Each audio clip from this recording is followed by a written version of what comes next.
Attention everybody, the views and opinions expressed on this show are not necessarily those of Acts Ministry, Acts Media Group, and or their affiliate and subordinate ministries and or nonprofits. Some of this content may be adult in nature, so please use discretion while watching with your children. This video is for entertainment purposes only. I'd like to welcome you to a brand new show called The Changing Times with your hosts, Don Blackard and Lynn Morris. Take it away. Hey, thanks, Matt. So welcome, everyone, to our inaugural show, Changing Times. And what we say, Don, we said real issues, real discussions. Real issues, real discussions. And I tell you what, so I'm Lynn Morris, and this is Don Blackard. Don Blackard. And Don, why don't we just tell a little bit about you to begin with, just a little bit, where we're going to get to know each other well. We want our listeners to, and people that are viewing this show to contact us. There's ways that we'll let you know how you can ask us questions or make comments, and we're going to thrive on those comments and questions, and we want to make sure that we all participate in this new show. You can make it what you want to make it. But Don, just tell the listeners a little bit about your background. Okay, well, I've been in Missouri my entire life. My father is a pastor here in town. Him and my grandfather have been pastors at the same church for 70 years. I went on to get my bachelor's degree from Missouri State, and then went on and joined the Army National Guard, where I served in Iraq for 18 months. I am currently working to become a cardiac sonographer, so I just finished one of my state boards. I have one more state board, and then the hope is to later be able to scan the hearts of kids for free in our community and look for congenital issues and things that will affect their health. I love the Lord, and I'm just open to any opportunity that He brings me to and anything that I can do to improve my community and help, and I'm just happy to be here. Thanks for having me, Lynn. Well, Don, thank you. And you know, you've got a great dad that's a minister, longtime minister at a church here in Springfield, and we'll probably end up talking about that later on. And so just a little bit about me is I also have lived in Springfield almost my whole life. I was born down at West Plains, Missouri, and moved up to Springfield with my parents at about the age of 3. So I went through the Springfield school system, Delaware, Jarrett, Parkview, SMS, pre-pharmacy, and then pharmacy school at UMKC in Kansas City, graduate degree at Master's in Healthcare Administration at Southwest Baptist. My wife and I Janet ran a pharmacy chain. We started with one pharmacy store back in 1977 in Ozark. We filled 12 scripts that first day, and then it was just like a miracle. Our business continued to keep growing and keep growing. From 12 prescriptions, we ended up with 26 pharmacies and 1.4 million scripts a year. Largest independent pharmacy chain in the state of Missouri.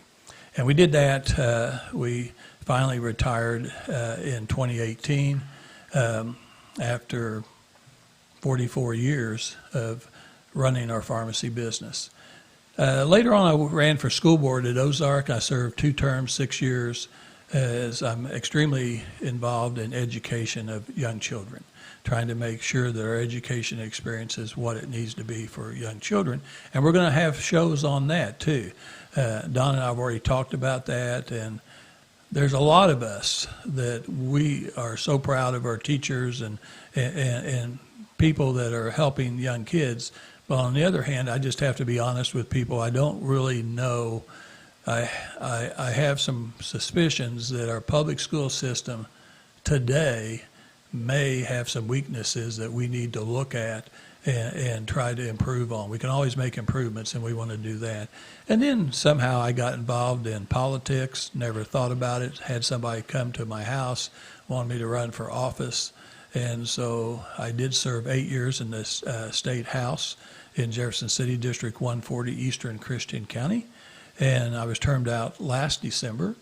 And then I don't know why I decided to run for commissioner, but we had a great gentleman down in Christie County, Mike Robertson, who was a former highway patrol officer, and he also was a former sheriff, just a good guy, and he decided he wasn't going to run. He served 2 years as someone the governor appointed, and then he decided not to run again, and I think he was having health issues, and so I wouldn't have run against him, but I said, well, I'll help the county for 4 years, and so that's where I am today. I'm sitting as a commissioner for Eastern Christian County, and really enjoying that job. Not quite as political as what I was doing up in Jefferson City, and so that's great.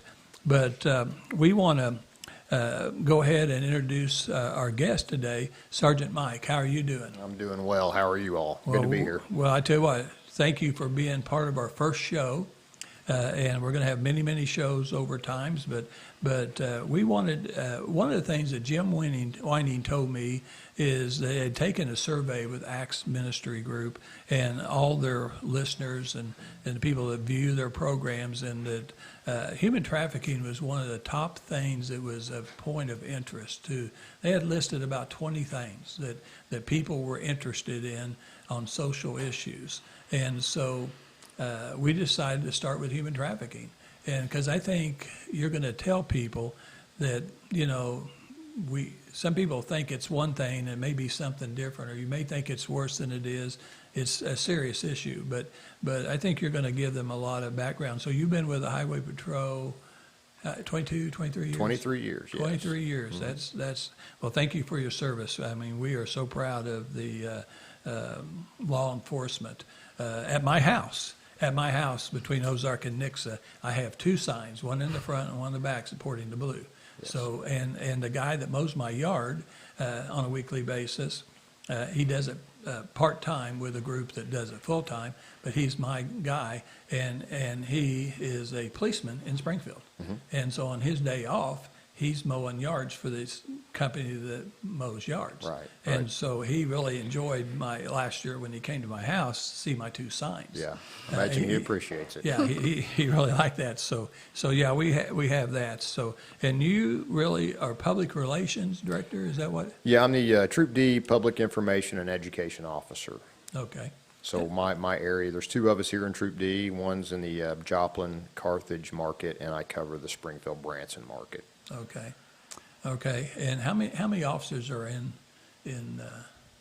your troop? In the troop, Yeah. we probably have close to 120, Yeah. and there's 22 zones. Some of those zones are, a split zone, if you will, or a two-county, one zone. But that's the Southwest Missouri Troop D area. Well, I told you over the phone, I think I did, that I got this itch to buy a Harley. And so I bought an old Harley, a fat boy Harley, kind of for a fat boy like me. And so I wasn't very good at riding it. And so my wife said it was dangerous. She would never ride with me. Mm-hmm. And so I took that 3-day highway patrol course. And really, I recommend to anybody, if you're thinking about buying a motorcycle today, you need to take the 3-day highway patrol class. You're going to learn so many things in the classroom, watching videos, making you think of things that you don't think about, then actually taking some of their hazard courses and learning how to navigate your motorcycle. It's just a great class, and it really helped me a lot. And so I would recommend that to you. So you have anything else you want to start off with? Because I think we've got some questions, but if there's any opening comments you want to make, Sergeant Mike? Well, understand that for, several years now, human trafficking, commercial sexual exploitation has been a concern, and it's a growing concern, and I think it's going to continue to be a growing concern. But what seems to be underwritten that goes hand in hand with that is the labor trafficking as well, for whatever reason. But I think, based on what I have heard, what I've seen, and questions that I've been asked, it really hits home with people in communities the size of Springfield, that there's a tone of fear when the word trafficking is used. And, so hopefully today we can really look to see what trafficking is, and more importantly, what it isn't. and everything that goes with it. And maybe at that point, at the end of this day, that there'll be, some with a better understanding of what it is, and maybe put some fears to bed and dispel some myths. Oh, very good. Don, you have a question that you want to start off with? Let's do, talk to me about what do I need to be aware of, like in situations. What are some things that I need to have my eyes open to? Like what would be something that would seem off, or, you just can't put your finger on it kind of thing? And just to clarify, you as an individual? Me as an individual, yeah. I'm at a truck stop or McDonald's or somewhere and I see something, like what would those indicators be that might indicate that? And we can particularly look at a truck stop type of venue, because when we're traveling the larger corridors, the interstates, and those larger chain truck stops, whether it's Love's, Pilot, those types of truck stops that tend to have a lot of vehicles, a lot of 18-wheelers, if you will, parked in the parking lot. If you're traveling, you're passing through that, you happen to stop, grabbing a bite to eat, getting gas, stretching your legs, and you notice, it's maybe late at night or after dark, and one indicator could be, and not always, is, one or two trucks that are parked, and they're usually all side by side, a truck flashing its lights.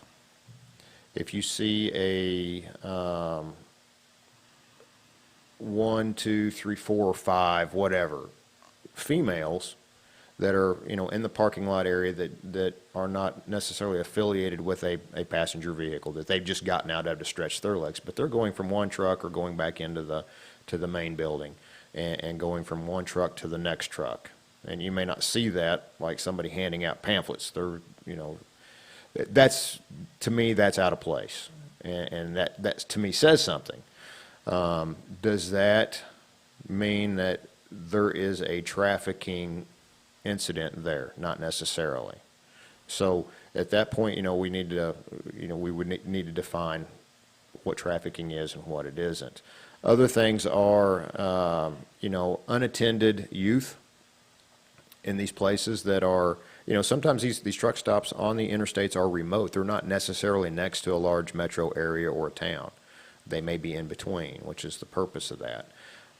So if we see unattended youth that are in, somewhat physical disarray, clothing is mused, they're not clean, they look distressed, that would be a time to maybe look for an opportunity to contact that youth, child, boy, girl, whatever it would be, and just ask them simple questions. Are you all right? Do you have money? Where's your mom and dad? Where are you from? Those types of questions. And let the suspicions that you may have or the cues that you're getting either be, laid to rest, or I need to take the next step farther. And that next step is you as a civilian, you as a motorist, traveler, it's not your job to rescue or intervene, but to call the authorities that can do that. Would that call be the number, the 1-800 number? What would you recommend? Really, at that point in time, 911 is not going to be, if it's a highway patrol, possibly the non-emergency star 55 here in Missouri.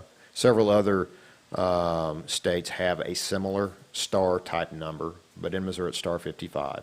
That will get you to the nearest troop for the location that you're in, and let them know what your observations are. Obviously where you're at, what your observations are. Depending on how much information you've gleaned from whoever you've talked to, and it could be a 20-year-old young man, young girl that has coming and going from truck to truck, and we can generally tell by body language and by just the general appearance of somebody whether that's in place or out of place, and what causes our suspicions to move us to that next step. So it's just simple neighbor watching neighbor, person looking out for person, in cases like this, and it's easy to ignore it. It's easy to see it, suspect it. In your mind, you're thinking, I bet they are, fill in the blanks. and then we get back in our vehicle and continue on down the road without doing something. And I feel like some people are afraid might not be the word, but they don't want to be wrong or, call and not have it. But I would rather call, and if I felt those suspicions, and let you guys do your job than to Right. not call and let those people go on down the road. Right, exactly. So it's going to be up to the individual. You're not mandated you're not a mandated reporter in cases like this. But again, if we're looking out for each other, it would be the right thing to do in just mentioning it.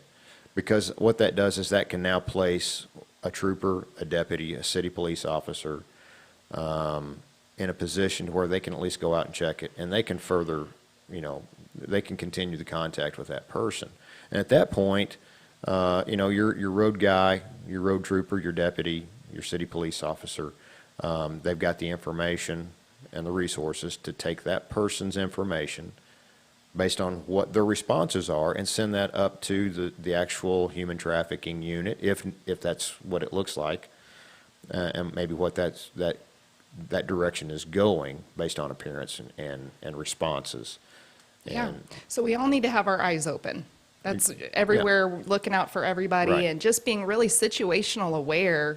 Don't Right. put your head down. Like, you need Yeah. to be up and looking at everything going on. And easily, while we're on this subject, and we can cover this right now, and I take this directly from the Missouri State Highway Patrol's website. And if you were to plug that into whatever search engine that you're using and bring up Missouri State Highway Patrol, scroll down and find the box that says Divisions of the Highway Patrol, and then find Division of Drug and Crime Control, or DDCC. Under DDCC, there's a few other subdivisions, if you will, that we work with or work at. One of them being the Human Trafficking IPC division. And underneath that, it gives you some bullet points on, entitled underneath, how do I recognize human trafficking? And then what can I do if I suspect human trafficking? And just going over a few of those is some of the things that I've already mentioned, based on appearance, based on body language, and based on what they're doing and where they're at. And this is kind of an unusual thing. It would be unusual for me as a person traveling to ask these types of questions, but this is something that we can all arm ourselves with. Does the person appear to be coached on what to say? If we approach them, and does somebody, an adult figure, immediately come to them and then want to maybe capture that particular conversation? If it's a child, are they attending school?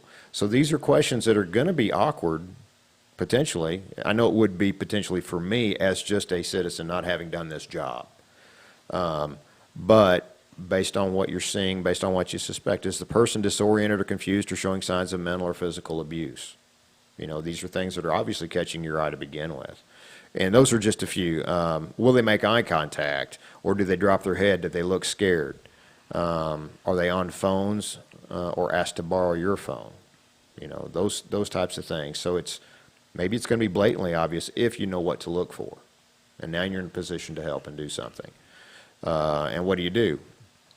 Again, on this webpage, there is a phone number, and it's 1-844-487-0492. And I'm going to say it one more time before I'm finished with this. But this is the main line that you would call if you suspect this. I still firmly believe, based on what I've done for a living for the last 23 years, call the non-emergency number or even emergency number to whatever local municipality or county that you may be in. But Star 55 is definitely going to reach the nearest troop for the Highway Patrol. Let them know what you got first, because that number is probably not going to be manned, or it's going to be a recording that you're going to get if it's after hours to begin with. So just bear that in mind if you're looking through the web page.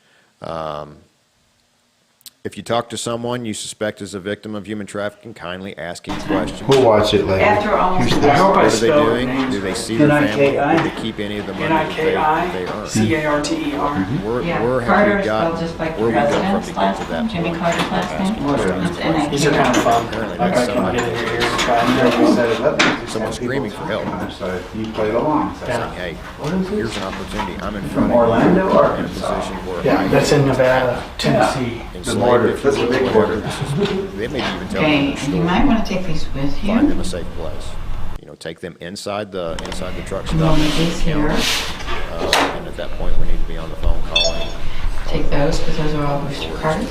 That we have to put tonight. finish up what you started. Thank you. But bottom line is, you know, we don't want to rescue them as far as taking them out of that physically and carrying them off. That's a whole other set of problems because you don't know who this person is. Call the authorities and let them deal with that too. So that's it in a nutshell regarding the tips that you can garner from our webpage, and knowing that, you know, Missouri, the state of Missouri is on the forefront of human trafficking, at least in this part of the country. We have so many states and agencies within states that are coming to us for the training.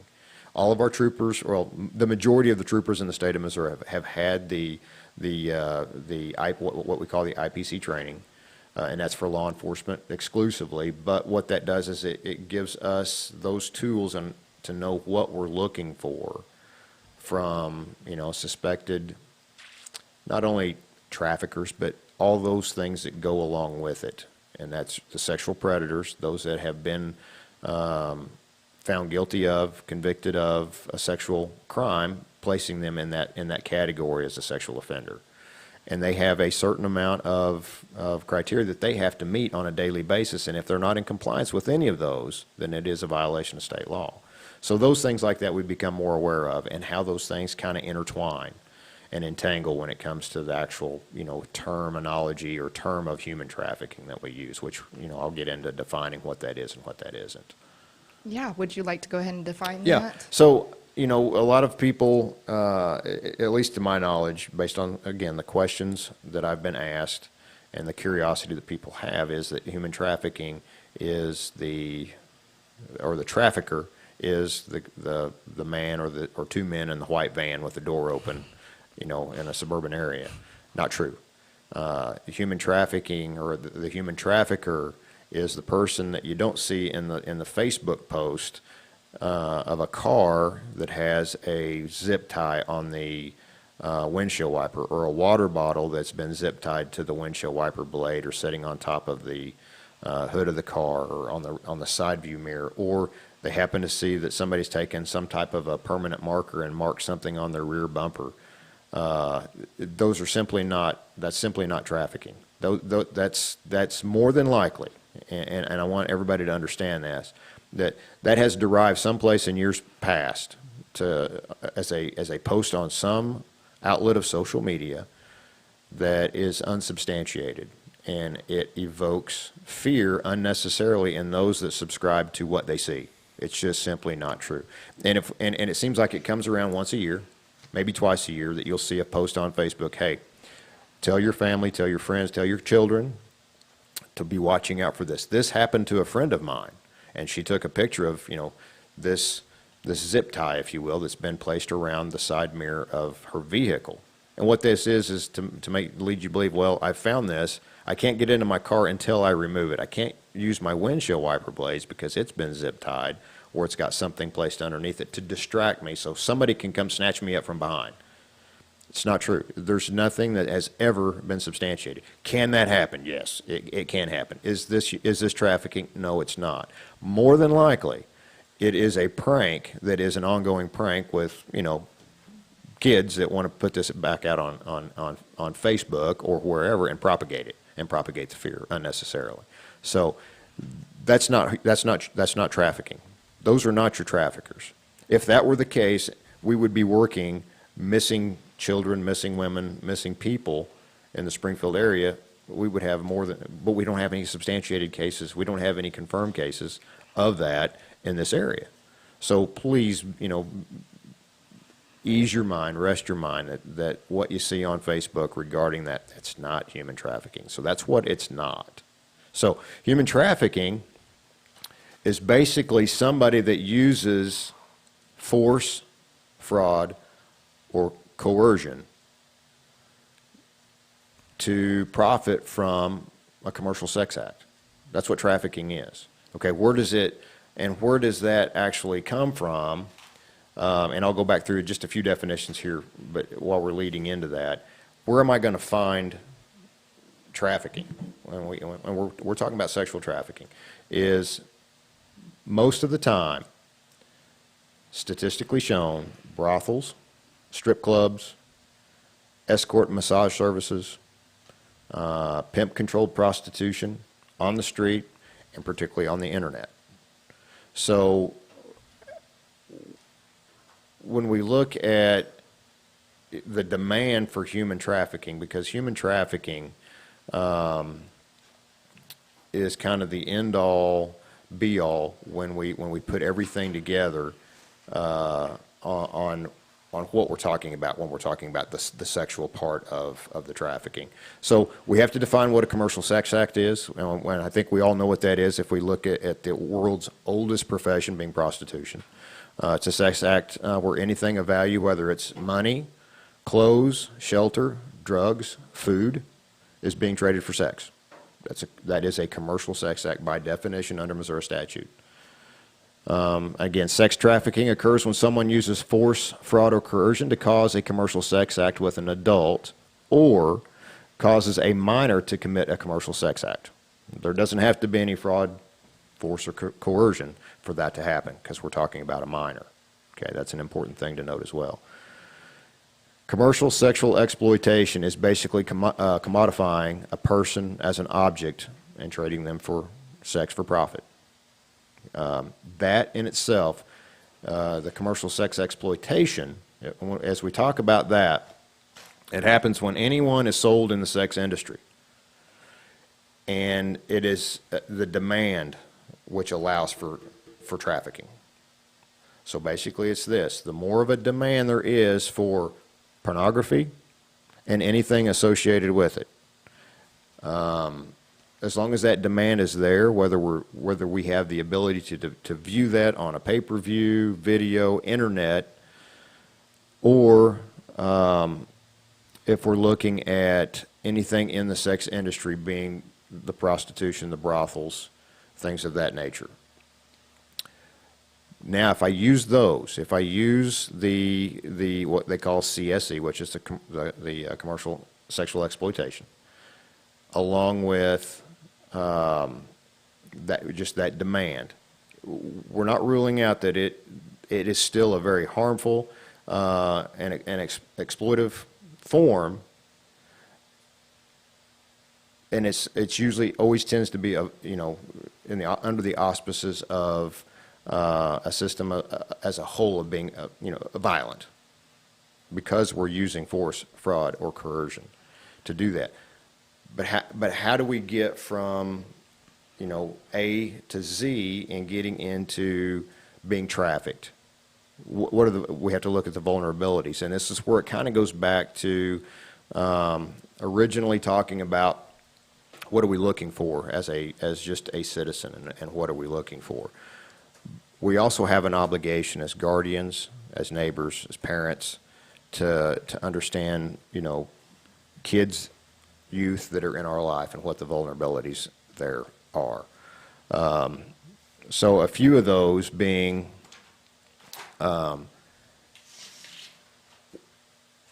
where the predators, if you will, those that are in the market to exploit for trafficking. They're looking for the vulnerabilities of people that have undergone childhood sexual abuse, childhood physical abuse, kids that have insecurities about their looks, about their body, loneliness, feeling of isolation, cognitive issues, divorce, and then they get online to websites, to chat sites, or whatever, and what they're looking for is somebody or something to give them value. And that's where the predators, that's where they're lurking. That's their hunting ground. So once that predator that's out there cues in on what is being put out by the youth that's in this position, then they can reverse that diminutive feeling that they have of their own self-value and say, send me pictures. Oh, you look beautiful. And this chat continues until a trust is built, until a meeting can be made, and then where the coercion comes in, let's say you have a youth or a young man that is drug dependent, and this predator can promise that drug to keep you moving, to keep you going, to keep that addiction satisfied. Well, the coercion comes in now that, okay, I want you to perform this so I can profit from it. If you don't, I'm taking the drug away from you. That's a perfect picture of what trafficking looks like. There's usually a grooming process that goes forth when the predator is going after younger children and building that trust, and it doesn't just happen overnight. It's something that they're grooming them for, is what my research has showed. Right, and you have to understand too, and this, hopefully those that still have this fear, this misunderstanding of what it is, right along those same lines. We have to understand that traffickers, again, the grooming process, the relationship building, it's not somebody that's going to just snatch somebody off the street, throw them into a trafficking trade like we see in Hollywood. That doesn't happen. Well, it happens so rare, it's statistically unsupportive. So the part that we have to remember is that if we can intervene with somebody, whether it's our own child, a grandchild, a niece, a neighbor, whatever our relationship is, whatever how wide our eyes are open, to at least recognize, okay, what are you doing online? What are your contacts online? What are your activities online? And that's a prime source of being in a position to intervene with the potential of that predator that has trafficking and exploiting this person in mind for their profit and their gain by using coercion, by using force or using fraud in whatever means. That's where the intervention, because that's where the majority of it is originating from, is online. Sergeant Mike, do you think that this pandemic, because it's created lots of problems and situations, do you think this pandemic has caused an escalation of trafficking, or is it about the same? Well, I don't know if it's created more opportunity because of the social distancing, because of certain shutdowns of businesses where we would normally could go. Schools, we're no longer in school to occupy our minds. So now we are, we're not in seated classrooms. We're now online, or have been in the past. So that leaves more idle time to remain online and maybe not function at, in a school type setting. But now we have more time to look for sources that's going to give those with vulnerabilities value. Well, Dr. Mark Stringer, who is the director of the mental health department for the state of Missouri, he told me that it's going to really be like a tsunami, a Missouri tsunami, and I couldn't figure out exactly how we're going to have a tsunami in Missouri. But then he's talking about mental health, and he's talking about how much child abuse has gone on this last year. It's really increased because the teachers can't see, bruises or see the kids.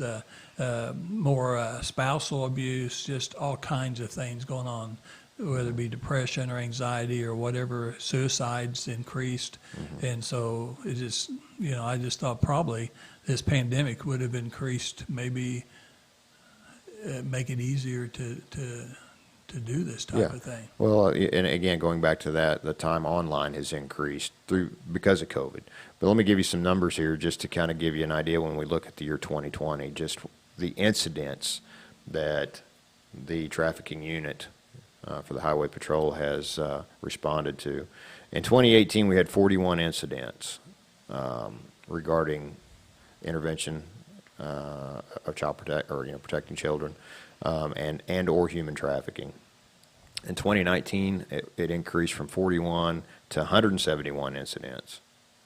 In 2020, it went to 385 incidents. Wow. As of March 27th of this year, we're at 93 incidents. And we have to understand too that because of the nature of everything that surrounds the commercial sexual exploitation and trafficking, because those are two different things. We just need to understand that. But it's all underreported, just because of things that are missed, because those that perhaps are in it, whether it's the prostitute at the truck stop, is not going to say that it is, because she has or he has a larger fear of what's on the side that she's on now versus being rescued. She doesn't trust the rescue portion of this. She doesn't, that potential act of being rescued, she doesn't trust it as much as she fears what she's or he is currently in, as far as being held captive, so to speak, being trafficked. So because of situations like that, because of the fact that we just can't reach out to everybody and them tell us verbatim, I'm being trafficked, it's very underreported. It's a very underreported statistic. Well, one of the things I also want to point out that you had great illustrations on signs that you look for. One of the things that I think about, I just got one son, 2 daughters, 5 granddaughters, 1 grandson. So you're traveling and you go to a gas station, gas up, get something to eat, and all the women always have a purse. Even my little grandchildren, once they get to a certain age, they're gonna have some kind of little purse with them. And now all the kids have a cell phone, and they wouldn't leave the cell phone in the car. They're going to take it with them. And so I would think that young women and older women that go into a restroom without any purse or cell phone would be a potential suspect that we might want to watch for and see how they act, because they definitely may be being trafficked because they don't want anybody to have any ID on them or anything like that. So we might watch out for that. But Matt, how much time do we have left? You have, I'm going to give you 5 more minutes. 5 more minutes. Okay, 5 more minutes. Okay, so Sergeant Mike, is there anything else that you want to kind of sum up? And repeat that phone number for us, if you would. Yeah, let's get that phone number again. Okay. Well, again, I want to differentiate the fact that depending on the situation that you find yourself in, based on the suspicions and observations that you're making, if you find yourself in a position where your degree of certainty is a little higher that this person could potentially be in some sort of danger, whether they're being held against their will for whatever reason or trafficking, is to dial *55 or 911. But as far as the helpline, that number is for the state is going to be 1-844-487-0492. And if you're a victim, that's a number to call. If you need more resources as wanting to be one of those that helps, or because you're seeing something and you're seeing it on a frequent basis, that's the number to call. Can I get that number one more time? Yeah. And that number is 1-844-487-0492. The National Human Trafficking Resource Center is 1-888. I'll start over. 1-888-373-7888. And again, that's 1-888-373-7888. And that's the National Human Trafficking Resource Center phone number. And that line, Sergeant Mike, is on 24 hours a day. So you can call 24 hours a day and someone's going to answer that phone. That's important. And they also have a text number. You can text 233-733. That's Be Free. and someone will respond to that text. I just took that off of where the listeners can see it at the courthouse, historic courthouse in Ozark, where I work. I just took that off the bulletin board. I'll put it back on this morning, and because I thought that was kind of interesting to read some of the information that was on that information sheet. So really appreciate you being here today and kind of kicking off our first show. Some of the things that Don and I are talking about doing, Matt, in this next 2 or 3 weeks, we've got Foster Care Month in the month of April. So I think Don has some really good contacts in that, and that's a great subject. Also, we know that there's 6 weeks left in the legislative process up in Jefferson City, and there's some bills going on right now about vaccine passports. That's real controversial. Can you not travel without a vaccine passport? Some countries and some states are going to try to require that. In Missouri, hopefully not. But that's going to be a topic. And then Don being a veteran and many, many people being veterans, and we always want to support and honor our veterans. There's a lot of issues that veterans have, especially in healthcare issues, where they're just really been let down by the government. And so we're going to start discussing some of those issues and having veterans on and things like that. So we'll have legislators on, veterans on, we'll have foster moms on. So the next 3 weeks we've got a lot of, I think, great programming to be on. And so, Don, what did we say we were going to end our show? Be the change. Be the change. You know, changing times, real solutions, real issues, real discussions. I think we did that today. We'll continue to do that. We're going to have some music. Matt's going to get us some music to kind of kick off our show, where you'll always hear that same music every time. And so we'll continue to improve our show.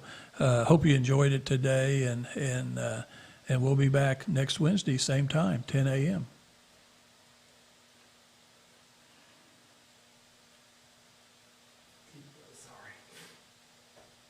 Thanks for joining us, you guys. It's been a lot of fun.